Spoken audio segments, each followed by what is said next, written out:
Are you looking for the best laptops for architecture rendering, video editing, gaming, and designing?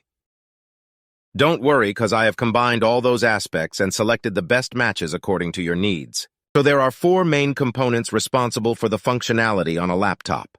The first one is processor, then graphic card, storage, and rendering speed. Before looking into laptops first, let's look into essentials of laptops which are required to run its operating system.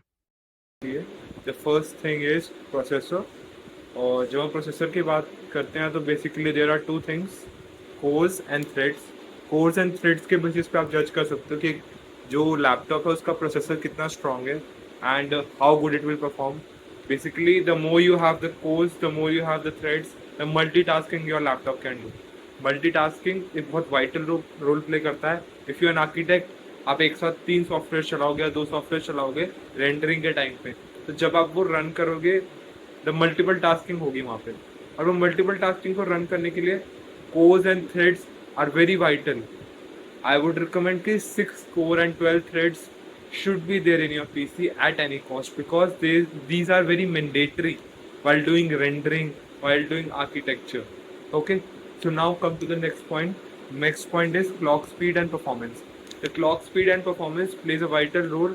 The more the clock speed, the smoother your laptop is. The next thing is storage. Storage की जब हम बात करते हैं, we have many projects like हम कोई building बना रहे हैं और we are just constructing a site with a lot of renders.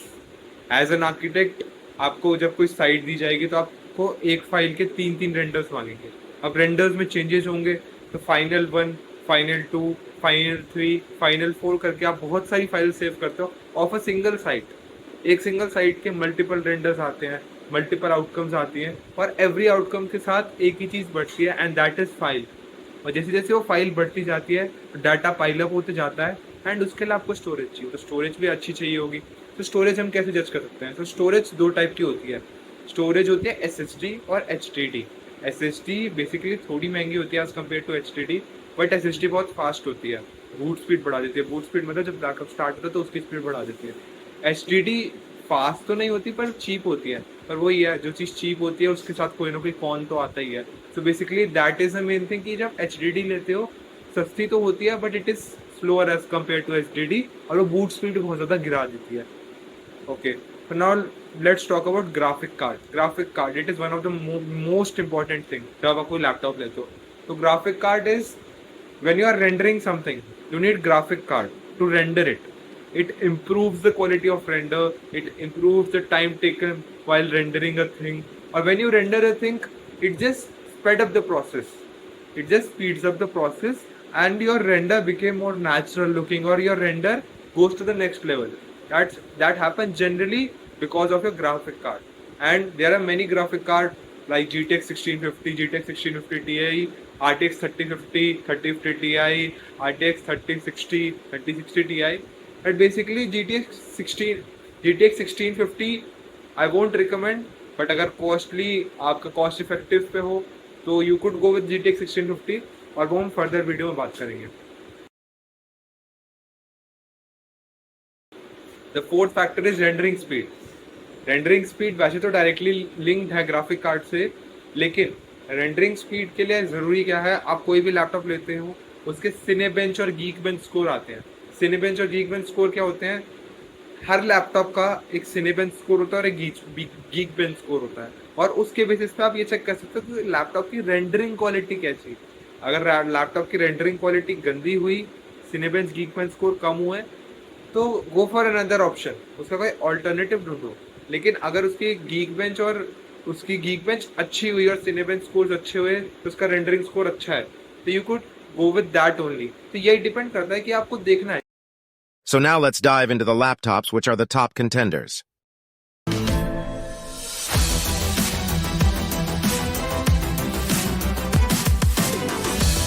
Sir first laptop is Lenovo IdeaPad 3. ये बहुत ज़्यादा प्राइस सेंट्रिक लोगों के लिए है जिनका बजट स्ट्रिक्टली 55 से लेकर 60 तक का है.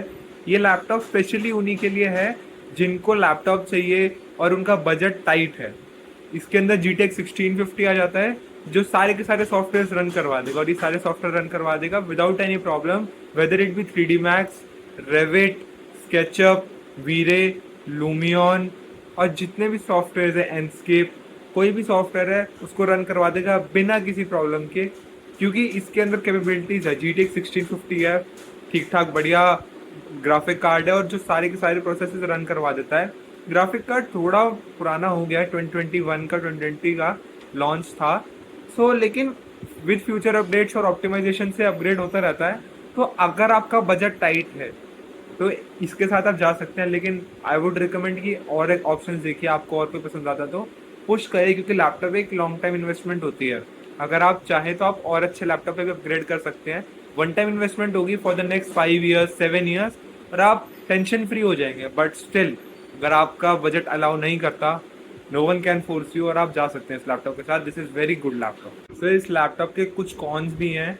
ये एक लौता लैपटॉप है हमारी लिस्ट में जिसके अंदर GTX 1650 है, बाकियों के अंदर RTX 3050 है, तो थोड़े महंगे भी हैं।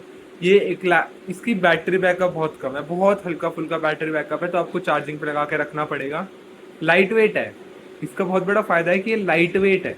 जितने भी गेमिंग लैपटॉप होते हैं जनरली वो बहुत ज़्यादा हाई वेटेड होता है, क्योंकि उनके अंदर ग्राफिक कार्ड बहुत हाई होता है, मेमोरी कार्ड बहुत ज़्यादा हाई होता है, तो उस वजह से उनका वेट बढ़ जाता है। बट इसका वेट हल्का है और ये बहुत बड़ा बेनिफिट है इसके लिए।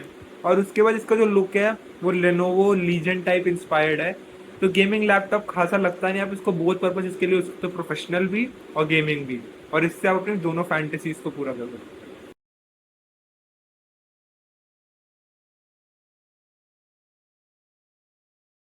तो the next laptop is Asus VivoBook Pro। ये बहुत अच्छा लैपटॉप है। इसके अंदर Ryzen 7 5600H है। 5600H मैं मेंशन करना नहीं बताया, लेकिन 5600H, जो भी H प्रोसेसर्स होते हैं वो हाई एंड प्रोसेसिंग के लिए होते हैं। उसके अंदर आप कोई भी बड़े से बड़ा डाटा वाला काम कर सकते हो। 6 कोर 12 थ्रेड्स हैं, जैसे मैंने बोला ज़रूरी होते हैं 6 कोर 12 थ्रेड्स। RTX 3050 आपको मिल जाता है, जो कि बहुत बढ़िया ग्राफिक कार्ड है। बट इसमें सिर्फ एक कमी है, 50 वॉट TGP वाला ग्राफिक कार्ड है ये। जनरली जो RTX 3050 के कार्ड होते हैं 50 आते हैं, 75 आते हैं, 90 आते हैं, तो इसकी पावर कंजम्पशन थोड़ी कम है, तो परफॉर्मेंस थोड़ी गिर जाती है एज कम्पेयर टू 3050। लेकिन फिर भी 3050 है तो अपने आप में 1650 से तो एक लेवल अप है। उसके बाद हम आते हैं इसकी स्क्रीन वगैरह पे, तो वही 144 हर्ट्ज का, 144 हर्ट्ज जनरली ई स्पोर्ट्स में होती है, तो ई स्पोर्ट्स लेवल की डिस्प्ले तो इन्होंने प्रोवाइड करी है। बैटरी बैकअप 50 वॉट का दे रखा है इन्होंने, लेकिन और साथ के साथ इसके साथ माइक्रोसॉफ्ट ऑफिस का एक्सेस भी आता है। उसके बाद व्हेन वी टॉक अबाउट कि हम प्रोज में जाते हैं इसके, तो 144 हर्ट्ज में जैसे आपको बताया, इसके साथ GTX 1650 से एक अपग्रेडेड वर्जन आता है 3050, जो कि एक प्लस पॉइंट है। बैटरी बैकअप इसका अच्छा है। जनरली गेमिंग लैपटॉप्स में बैटरी बैकअप अच्छा नहीं होता, क्योंकि उनके अंदर बहुत सारी चीज़ें होती हैं जो पावर कंज्यूम करती हैं। उसके बाद हम ऑन द अदर हैंड जाए तो 2 किलो से कम वेट है इसका, जो भी गेमिंग लैपटॉप के लिए बहुत मुश्किल काम हो जाता है, पर ये भी करके देता है वो काम। अब आते हैं इसके कॉन्स पे। इसकी जो रैम है वो शोल्डर्ड है। यस, शोल्डर्ड है, अपग्रेड नहीं कर सकते। क्यों नहीं कर सकते? क्योंकि शोल्डर्ड के टाइम पे वो वहाँ पे फिक्स कर दी जाती है, और बहुत अनोइंग चीज़ होती है ये। तो आप उसको रिमूव नहीं कर सकते, रिमूव होगी तो लैपटॉप डैमेज हो जाएगा, तो वो शोल्डर्ड रैम को आप इम्प्रूव नहीं कर सकते।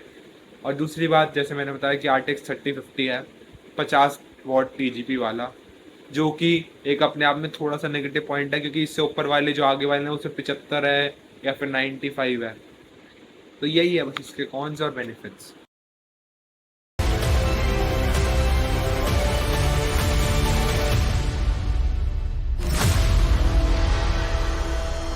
Okay, so the next laptop is Asus tough A17 and A15। दोनों सेम ही है बेसिकली। टफ A17 की बात करते तो वो 17 इंचेस का होता है, 15 का तो 15, ऑब्वियसली आप इतना स्मार्ट है ही। सो बेसिकली ये लैपटॉप मेरा फेवरेट है, वन ऑफ द फेवरेट है, क्योंकि I am using this laptop. ये मेरा लैपटॉप है करंटली जो मैं यूज़ कर रहा हूँ। 1 साल हो गया, कोई इशूज़ नहीं आए। सब कुछ करके देख लिया मैंने। इस पर स्केचअप चला लिया, 3D Max चला लिया, इनस्केप चला लिया, लूमियन चला लिया, कोई प्रॉब्लम नहीं आई। इसके अंदर रेंडरिंग करके देख ली, इसका गीक बेंच चेक कर लिया, everything is fine. RTX 3050 75 TGP वाला, प्रीवियस वाले में हमारा 50 TGP था, ये 75 TGP है। RGB कीबोर्ड है, और साथ में इसमें मैंने RDR2 खेल रखी है, GTA 5 खेल रखी है, वैलोरेंट खेल रखी है, फोर्टनाइट खेल रखी है, यू नेम इट, और मैंने वो खेल रखी होगी। सो करंटली तो मेरे को कोई प्रॉब्लम नहीं आई। इसकी बैटरी बैकअप भी ठीक है, इनफैक्ट 180 वॉट की ब्रेक आती है बैटरी चार्जिंग की, सब कुछ बढ़िया है। लेकिन कौन इसका ये है, व्हेन यू कैरी इट, अगर आप मेरी तरह टफ A17 लेते हैं तो 17 इंचेस के लिए बैग्स नहीं आते, और अगर वो आते भी है तो बहुत कॉस्टली आते हैं। ऑन द अदर हैंड अगर आप A15 के साथ जाते हो तो that is a very good laptop और बहुत बढ़िया रहता है, but on the other hand थोड़ा भारी साइड पे है। गेमिंग लैपटॉप भारी साइड पे होते हैं, तो 2.3 के आसपास आपको वेट देखने को मिल जाता है। लेकिन जब आप कैरी करते हो ऐसे तो लग रहा है वो 2.3 यार क्या ही है, नॉर्मली कैरी कर लूँगा मैं, बट जब वो आपकी बैक पे होता है ना, तो वो एक बहुत ज़्यादा बोझ हो जाता है, आपको कैरी करने में प्रॉब्लम होती है। लेकिन अगर आपको उससे कोई इशू नहीं है, just go for it, fully recommended, क्योंकि मैं पर्सनली इसको यूज़ कर रहा हूँ और मेरे को आज तक कोई इशू नहीं आया।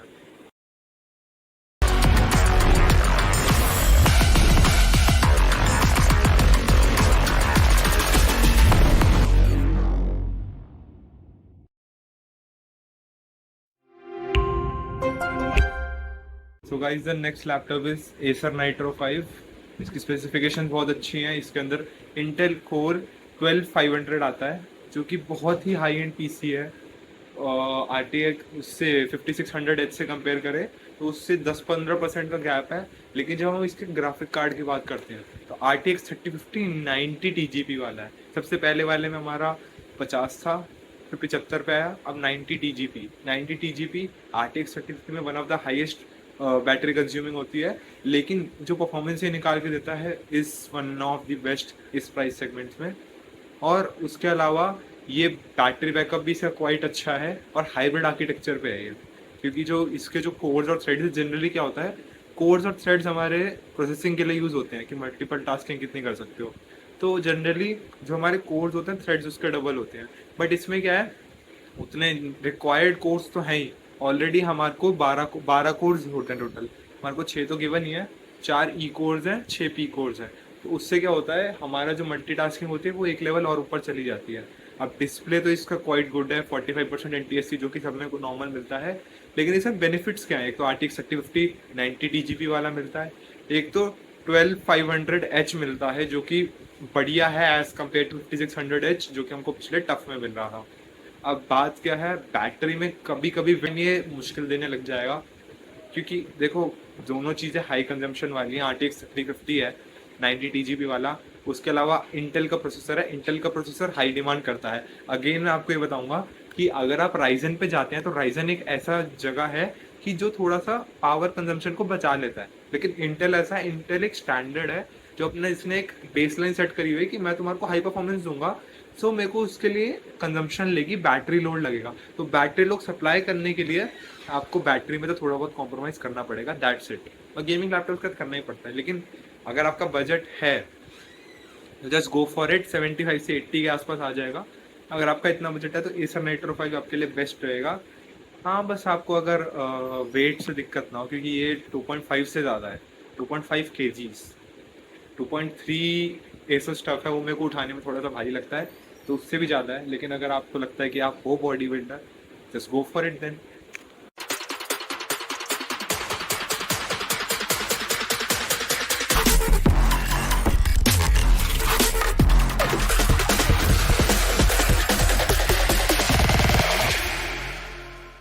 The next laptop is Tough Dash, which has Intel iCore i7 12450H processor.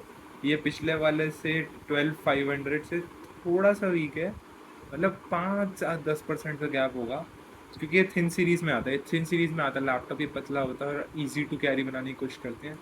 अब ये DDR5 रैम देते हैं, जो कि बहुत बड़ी बात है, क्योंकि जो DDR5 रहती है वो ऑलरेडी डुअल कोर होती है। और अगर कोई DDR4 रैम होगी 8 GB की और DDR5 होगी 8 GB की, तो उससे एक इम्प्रूव रहेगा, उससे 10% एक्स्ट्रा आपको कंजम्पशन मिलेगा, 10% एक्स्ट्रा परफॉर्मेंस मिलेगी।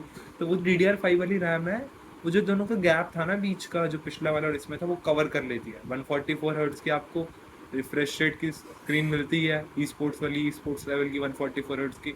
NVIDIA RTX 3050 75 वॉट TGP वाला, अभी भी 75 वॉट वाला है, जो हमारे को टफ A15 में मिला था, लेकिन कवर करने के लिए हमारे को DDR5 रैम दे दी गई है। बट इसकी एक दिक्कत है कि इसकी जो DDR5 रैम है वही सबसे बड़ी दिक्कत है, क्योंकि DDR5 रैम है, अब वो 8 GB की आपको अपग्रेड कराना पड़ेगा, तो आपको इसके हाई एंड वेरिएंट जाना पड़ेगा, जो कि बहुत ज़्यादा महंगा होगा। लेकिन अगर आप 8 GB में ले सकते हैं तो ये वाला लैपटॉप सही रहेगा आपके लिए, क्योंकि DDR5 और DDR4 में फ़र्क होता है। DDR5 एक लेवल ऊपर होती है एज़ कम्पेयर टू DDR4, और डुअल चैनल में DDR5 रैम रहती है, तो इसका बेनिफिट भी है, इसका लॉस भी है ना। और उसके बाद इसका बैटरी बैकअप भी अच्छा है, सो ये इसका बहुत बड़ा बेनिफिट है।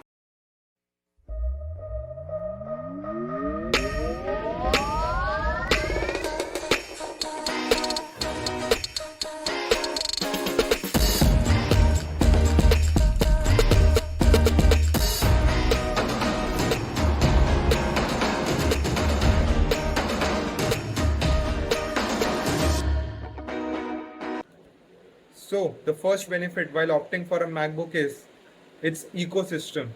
Apple has one of the best ecosystem in the entire world, but it's only applicable if you already have iPhone, iMac, iPad, or iWatches.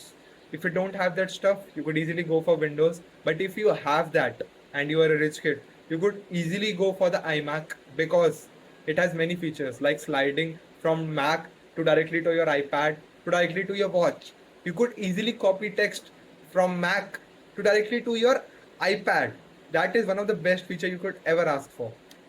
So the next thing is Apple iMac are very portable. You can easily carry it anywhere you want, anywhere, because it is quite small. It is a feature packed thing which you can carry anywhere, and it has a reputation of its own. You can go to Starbucks, you can go any place you want, and you could easily sit there and work without any hesitation of your reputation. If you are a businessman or an working professional or a working professional architect, just go for it. It is the best choice for you. So when we talk about Apple MacBook, what comes into your mind? That lavish things you do, Starbucks में बैठना, drinking tea, drinking coffee, but that's it. Really, that's it. आप उससे उतना ही कर सकते हो, आप उसमें गेम्स नहीं खेल सकते। गेम्स, कई गेम्स तो है ही नहीं। If you talk about games like Fortnite हो गया, GTA 5, a 6-year-old game, but you can't play it in the current Apple Mac, the current latest generation I'm talking about, but you can't do it. So as a personal experience, I have used Windows for a long time now, and I know its basic commands like Control C से copy होता है and Control V is used for paste, और Alt plus F4 is used for shutting down the system, जो आपने अपने teachers के साथ of course online classes में किया होगा. So these are the basic things I know. But if you talk about Apple MacBook, you don't have the Control key, you don't have the Alt key, है ही नहीं. So what you will do is you have that only key which is command key, and you have to relearn all the commands, all the shortcuts from the scratch again. That is very hectic job, and that will affect you for a long period, because first you will go for its learning, then relearn again. It will take some time because you have an hands-on command while we talk about Windows, but you don't have it on Mac. It is a personal perspective. You could be rich. It could be you are using the MacBook from the scratch, so you know all the commands. But yeah, as a middle class child, I always had a Windows laptop from the start until now I'm using it without any problems. So these were all my recommendations. Each of these are adequate for your architecture usage. If you still have an issue, just comment down below. Thanks and have a nice day.